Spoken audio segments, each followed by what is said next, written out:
وسلام على عباده الذين اصطفى أما بعد أعوذ بالله من الشيطان الرجيم بسم الله الرحمن الرحيم يا أيها الذين آمنوا كتب عليكم الصيام كما كتب على الذين من قبلكم لعلكم تتقون صدق الله العظيم اللهم صل وسلم وبارك على حبيبك سيدنا ومولانا محمد وآلہ۔ محترم بزرگوں، دوستوں، عزیز دینی بھائیوں،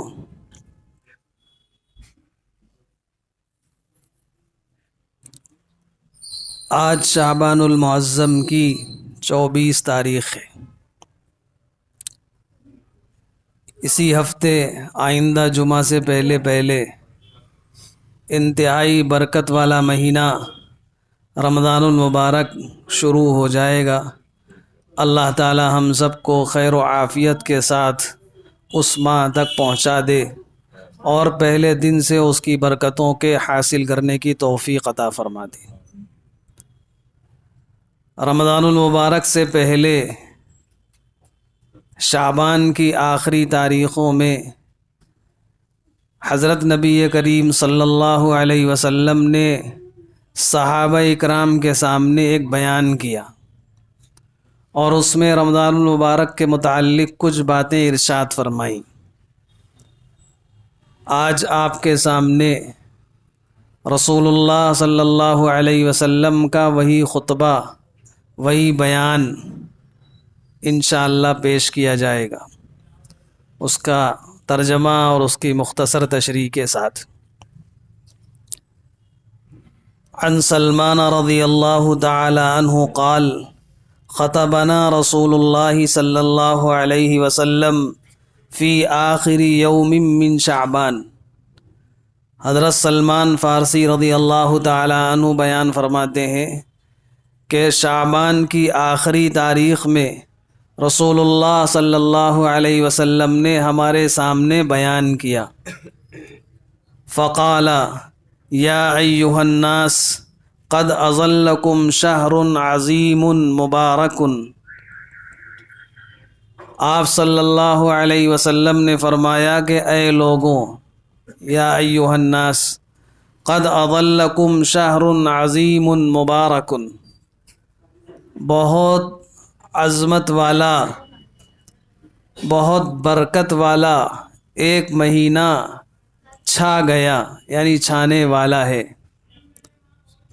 آنے والا نہیں کہا، چھانے والا ہے، یعنی جب کوئی چیز بہت ایسی آ جاتی کہ پوری چھا جاتی ہے، یعنی سب کا احاطہ کر لیتی ہے، سب کو گھیر لیتی ہے، بادل چھا جاتے ہیں، یعنی پوری زمین کو گھیر لیتے ہیں۔ تو فرمایا قد اظلکم، وہی لفظ استعمال فرمایا کہ رمضان المبارک کا بہت عظیم، بڑا اور بہت برکت والا مہینہ آنے والا ہے۔ عظمت بھی ہے، بہت عظیم بھی ہے اور بڑی برکت والا بھی ہے۔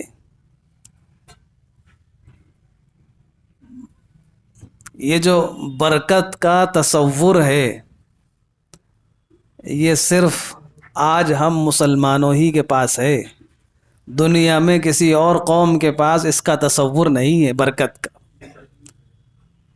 اسی لیے دنیا کی قومیں چیزوں کے پیچھے بھاگتی ہیں کہ چیزیں کم ہوں گی تو ہمارے کام کم بنیں گے، اسباب زیادہ ہو جائیں گے تو کام زیادہ بن جائیں گے۔ برکت کہتے ہیں کہ چیزیں کم ہوں، مال کم ہو، ضرورت آپ کی ساری پوری ہو جائے، یہ کہتے ہیں برکت ہو گئی۔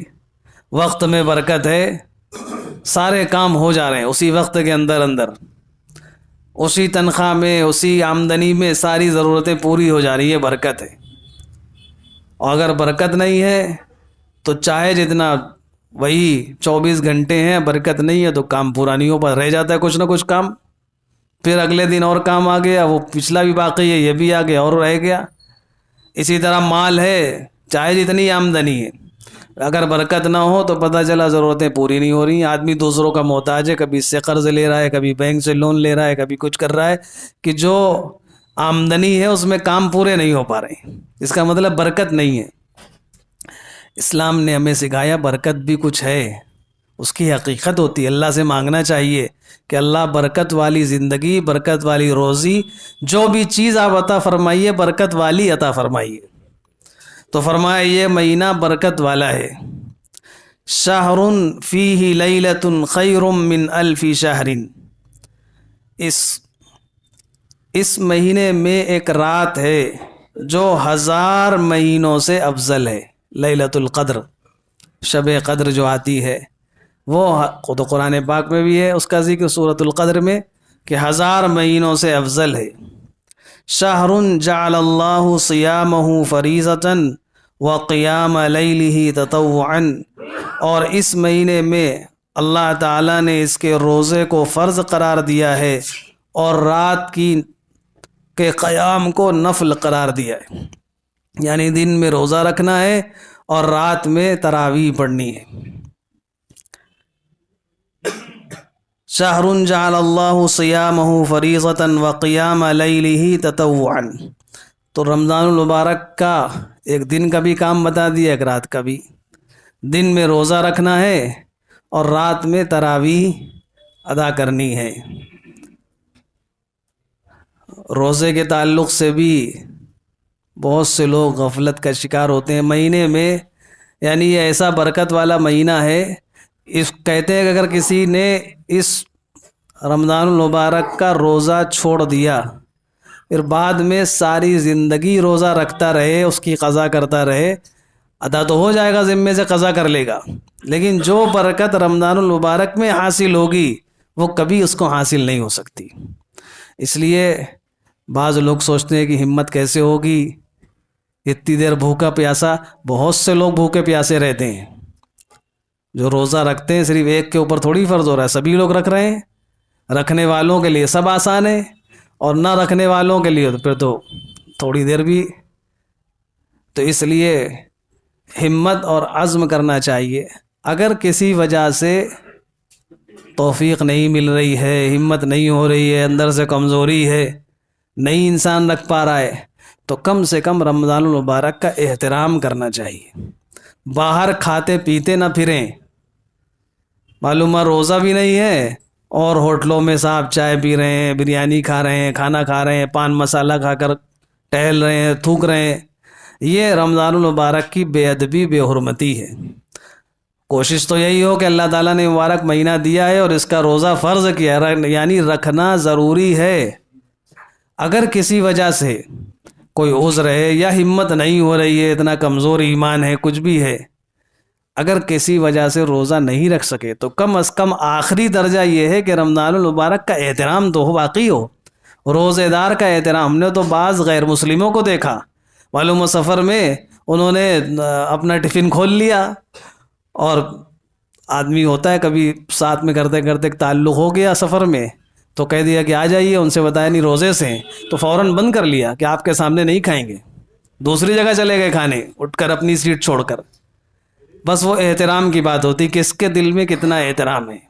تو اگر خدا ناخواستہ کسی وجہ سے ہم روزہ نہیں رکھ رہے، اپنی کمزوری کی وجہ سے جو بھی ہے، رمضان المبارک کا احترام کرنا چاہیے، باہر کھانے پینے سے کھلے عام اس سے اعتراض کرنا چاہیے۔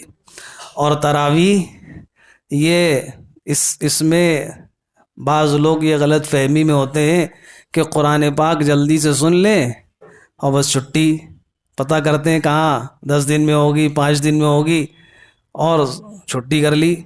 بلکہ بعض لوگ تو دیکھتے ہیں کہ وہاں کتنی دیر میں ہوتی ہے، پتہ چلا وہاں 1 گھنٹے میں ختم ہو جائے، وہاں جائیں گے پڑھنے، وہاں جلدی فارغ ہو جاتے ہیں۔ قرآن کیسا پڑھ رہے ہیں اس سے لینا دینا نہیں ہے، بس جلدی فارغ ہو جانا چاہیے۔ یہ مہینہ اللہ پاک نے عبادت کے لیے عطا فرمایا ہے، جتنا زیادہ وقت ہمارا عبادت میں لگ جائے تو کوشش یہ ہو کہ ہم ایسی جگہ قرآن سنیں جہاں قرآن پڑھنے والا اچھا قرآن پڑھتا ہو، صاف ایک ایک لفظ سمجھ میں آئے، اور پورے مہینے تراویح پڑھنا سنت ہے۔ قرآن پاک کا پورا سننا یہ الگ بات ہے اور پورے مہینے پڑھنا یہ الگ چیز ہے۔ تو پورے مہینے کا ارادہ کریں، انشاءاللہ روزے بھی سارے رکھیں گے، تراویح بھی پوری پڑھیں گے۔ اور دیکھیے روزے تو اگر آپ کے چھوٹ گئے، آپ نے کسی وجہ سے نہیں رکھا، ہمت نہیں ہوئی، کچھ بھی نہیں ہوا، چھوڑ دیا، بعد میں آپ کو سال بھر بعد 2 سال کے بعد یہ احساس ہوا کہ نہیں واقعی غلطی ہوئی تھی، ہم سے رکھنا چاہیے، احساس ہوا، آپ نے روزہ رکھ لیا، آپ کے ذمے سے وہ فریضہ ختم ہو جائے گا، قضا آپ نے کر لیا، پورا ہو جائے گا۔ لیکن تراویح اگر آپ نے چھوڑ دیا، ایک پہلی رمضان کی تراویح آپ کی چھوٹ گئی، اب آپ دوسرے دن اس کی قضا نہیں کر سکتے، قضا ہی نہیں اس کی، بس وہ تو اتنی دیر کے لیے آپ کو ایک موقع ملا ہے، عشاء کی نماز پڑھنے کے بعد صبح تک آپ پڑھ لیں، سحری تک نہیں پڑھ سکے، بس ختم، اب دوبارہ ٹائم نہیں آئے گا اس کا، پوری زندگی میں واپس ہو کر نہیں آئے گا۔ اس لیے کوشش کریں، یہ خاص عبادت اللہ پاک نے دی ہے، اس کو چھوڑیں گے نہیں۔ اور آسان طریقہ یہی ہے کہ آپ اگر یہ سوچ لیں کہ ہمیں زیادہ 27ویں شب میں جہاں ختم ہو رہی وہاں پڑھیں گے، اس مسجد میں بھی انشاءاللہ 27ویں شب میں قرآن پاک مکمل ہوتا ہے، جب سے تراویح ہو رہی ہے یہاں، اور ہمارے حضرت مولانا مفتی سلطان قمر صاحب سناتے ہیں قرآن پاک، اتنا شاندار پڑھتے ہیں، ایک ایک لفظ آپ کو صاف سمجھ میں آئے گا۔ اللہ نے خوب لہجے بھی دیے ہیں، الگ الگ لہجوں میں بدل بدل کر پڑھتے ہیں، آپ یہاں آ کر پڑھ لیں۔ اگر آپ جماعت سے پڑھنے کی عادت ڈال لیں گے اور زیادہ دنوں کی پڑھ لیں گے تو انشاءاللہ پابندی کے ساتھ پڑھنا آسان ہو جائے گا۔ آپ نے 5 دن 10 دن میں سن لیا، اس کے بعد نفس اور تو لگا ہی ہوا ہے، وہ بہکا دے گا کہ چلو ابھی یہ کام کر لو، ابھی مازار چلے جاؤ، آ کے گھر میں پڑھ لیں گے۔ 20 رکعت پڑھنا آسان تھوڑی ہے، وہ پھر 2 4 پڑھے گا، پھر مسئلے سجا دے گا کہ ارے بعض لوگ تو 8 بھی پڑھ لیتے ہیں، یہ بھی ہو جاتا ہے، وہاں 10 ہو جاتی، چلو آج کام چلا لیں، یہ سب شیطان سکھا دے گا۔ اس لیے بہتر یہ ہے کہ آپ کسی ایسی مسجد میں پڑھیں جہاں 27ویں شب میں یا اور پورے مہینے کی کہیں ہوتی ہو، تاکہ آپ پورے مہینے قرآن بھی سنتے رہیں اور آسانی کے ساتھ یہ عمل ہو جائے۔ فرمایا من تقرب فیہ بخصلۃ کان کمن ادى فریضۃ فیما سواہ ومن ادى فریضۃ فیہ کان کمن ادى 70 فریضۃ فیما سواہ۔ اس مہینے میں اللہ پاک ایک خصوصی فضل یہ فرماتے ہیں کہ جو اس مہینے میں نفل ادا کرتا ہے اس کا ثواب فرض کے برابر کر دیتے ہیں، نفل کا ثواب فرض کے برابر، اور جو فرض ادا کرتا ہے اس کا ثواب 70 فرض کے برابر کر دیتے ہیں۔ اتنا اجر و ثواب رمضان المبارک میں بڑھا دیا جاتا ہے۔ وَهُوَ شَهْرُ الصَّبْرِ وَالصَّبْرُ ثَوَابُهُ الْجَنَّةُ، یہ صبر کا مہینہ ہے اور صبر کا ثواب جنت ہے۔ صبر روزے میں بہرحال کرنا ہی پڑتا ہے، کبھی گرمی ہے، پیاس کی شدت ہے، بھوک لگ رہی ہے، اور کبھی کسی بات پر غصہ آ گیا بھوک کی وجہ سے، تو اپنے آپ کو روکنا پڑتا ہے، برداشت کرنا پڑتا ہے۔ فرمایا صبر کا بدلہ جنت ہے۔ وشہر المواسات، یہ غم خواری کرنے کا مہینہ ہے، ہمدردی کا مہینہ ہے، ایک دوسرے کے اوپر انسان ہمدردی کرے۔ وشہر یزاد فی رزق المؤمن فی، اور اس مہینے میں مومن کی روزی میں اضافہ کر دیا جاتا ہے۔ وقت چونکہ بہت کم بچا ہے، اس لیے اگر تشریح کریں گے بہت دیر ہو جائے گی۔ ہم تو صرف حضور پاک صلی اللہ علیہ وسلم نے صحابہ کے سامنے جو بیان کیا تھا رمضان سے پہلے، بس وہ ان کے الفاظ سن لیجئے، اس کا ترجمہ سن لیجئے۔ اللہ تعالیٰ عمل کی ہم سب کو توفیق عطا فرمائے۔ وَشَهْرٌ يُزَادُ فِي رِزْقِ الْمُؤْمِنِ فِيهِ، اور اس مہینے میں مومن کے رزق میں اضافہ کر دیا جاتا ہے۔ مَنْ فَطَّرَ فِيهِ صَائِمًا كَانَ مَغْفِرَةً لِذُنُوبِهِ وَإِتْقَ رَقْبَتِهِ مِنَ النَّارِ، اور جو شخص اس ماہ مبارک میں کسی روزے دار کو افطار کرا دے، کان مغفرۃ لذنوبہ، تو یہ افطار کرانا اس کے گناہوں کی معافی کا ذریعہ اور سبب بن جائے گا، اور اس کو جہنم سے آزادی کا ذریعہ اور سبب بن جائے گا، یعنی گناہ بھی معاف ہوں گے اور جہنم سے بھی آزادی کا پروانہ ملے گا۔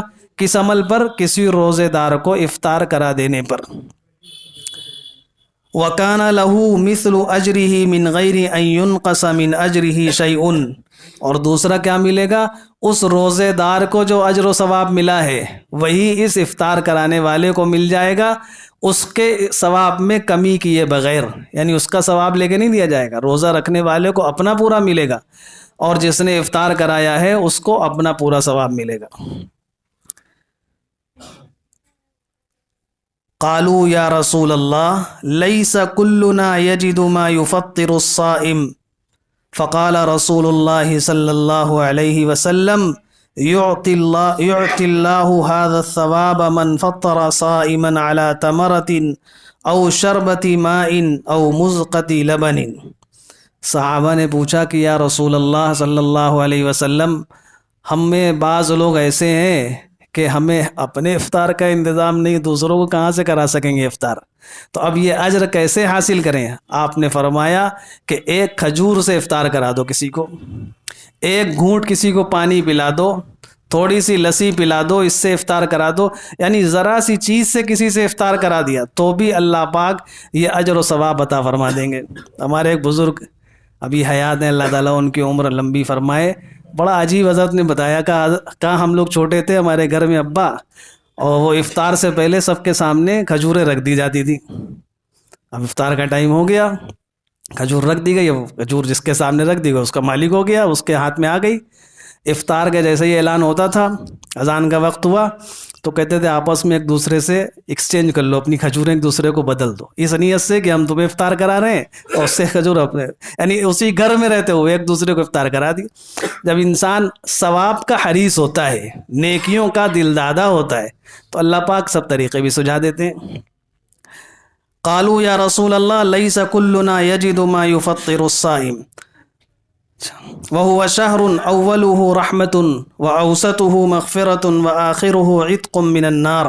پھر آپ نے فرمایا کہ یہ مہینہ ایسا ہے کہ اس کا اول عشرہ یعنی اول کے 10 دن یہ رحمت ہے، اور بیچ کا مغفرت ہے، اور آخری کا جہنم سے آزادی ہے۔ من خفف عن مملوکه فیہ غفر اللہ له واعتقه من النار، اور جو اپنے غلام کو ہلکا کر دے اس مہینے میں، اپنے مملوک کو، غلام کو اس کا کام کچھ کم کر دے اس ماہ مبارک میں، اللہ تعالیٰ اس کی مغفرت فرما دیتے ہیں اور جہنم سے آزاد فرما دیتے ہیں۔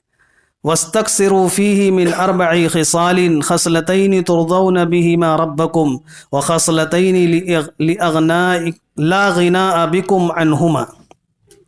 پھر فرمایا کہ اس ماہ مبارک میں 4 باتوں کو خوب کیا کرو، 4 کاموں کی عادت ڈال لو، اپنی عادت میں شامل کر لو 4 کام۔